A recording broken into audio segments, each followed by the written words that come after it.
So now let's look at what these polar graphs look like coming from those equations that you're converting from rectangular into polar, and realize how neat these graphs can actually look. So there's a lot of different names for these polar graphs. Let's just start off with the circles. Now, of course, we can graph a circle in the rectangular system, but we have different equations when we convert them into a polar system. If I have a circle that's centered about the origin, it just looks like this equation right here, r is equal to a.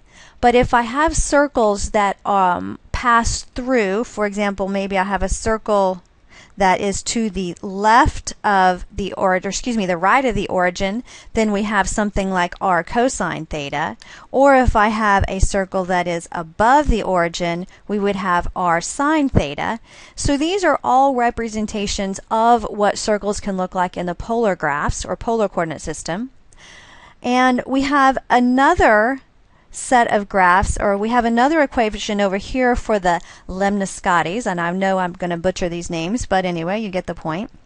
Lemniscates just look like these cute bow ties right here, or the infinity symbol. Okay, so depending on whether we're looking at a sine or a cosine would depend on how the graph is actually centered along the axis. So this is another kind, and I would just make sure that you have these equations written down as you move through the homework and then again for tests, because you can pretty much put these equations into your calculator and get the picture of them. That's what we're practicing in this section. Another type of polar graph are these limacons or limacons, and these look like kind of a circle with an interior loop on them. You can see there are two equations given here. Again, depending on whether my graph is centered along the x-axis, it'll have a cosine. If it's centered along the y-axis, or if it travels along the y-axis, then we have a sine version. And you can just plug those into your calculator to kind of determine that, but that's what it is. Remember, x for us is kind of, we should think the cosine, we should think x-axis, sine, we should think y-axis, and it holds true for these as well. And this is a picture of what the limacon looks like. By playing around with these coefficients in these terms right here, you're adjusting the size of not only the inner circle, but the outer circle as well. Another polar equation that we can look at, or a polar graph, are these cardoids. Now, a cardoid looks like a sideways heart, and that's kind of the picture for a cardoid. They do not have an inner circle like the limacons do. The last really neat curve that you can create in polar graphs are these rose curves. And the rose curves look like these series of petals off of a rose. And when we look at these rose curves, the n here would determine the number of petals that we have. Okay, so the n is going to determine the number of petals that we have. It's fairly straightforward. If I have an odd n, then I have that many petals. So for example, in this one right here, n is equal to 3, so I have 3 petals for my flower. In this last one, n is equal to 5, so I have 5 petals for my flower. But notice that doesn't exactly hold true for these even numbered n's.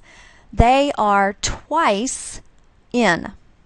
So in other words, this flower right here, n is equal to 2, so I should have 4 petals. In this example right here, n is equal to 4, so I should have 8 petals. Let's count them up. 1, 2, 3, 4, 5, 6, 7, 8. So for an even n, I have twice that many petals. For an odd n, I have exactly that many petals. And because you can really just do these equations on your calculator, we're just going to practice looking at them first. Before we go any further, there's 2 ways for you to graph these. Number 1 is on your graphing calculator. In your graphing calculator, under the mode, you have to make sure 2 things are turned on. First, you need to be in radian mode. And second, you need to be in polar equation mode. So we normally deal in the function mode you have forever. But you need to arrow over and change it to polar so that you can graph these in your graphing calculator. This is one way to do it.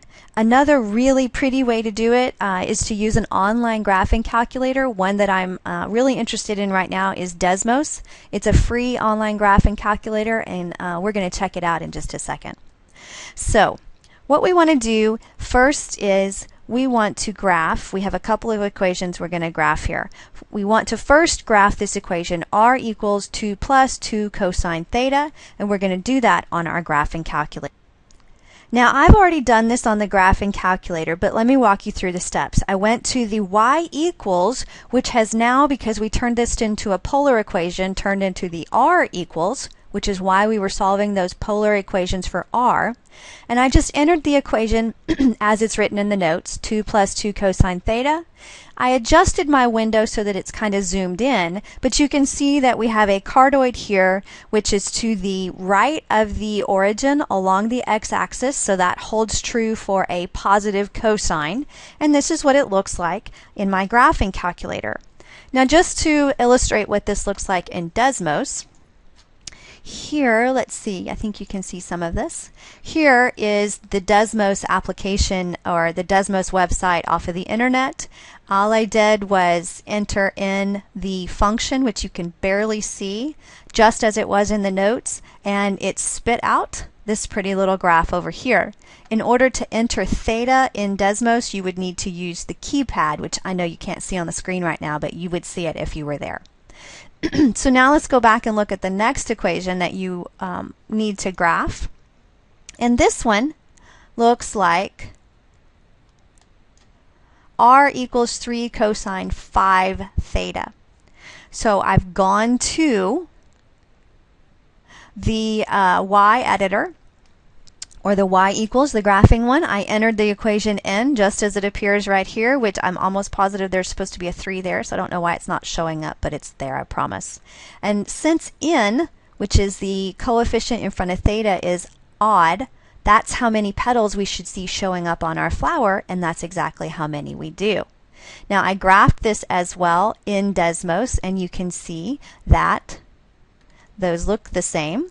And I just entered that equation into Desmos, and I got this pretty little graph here.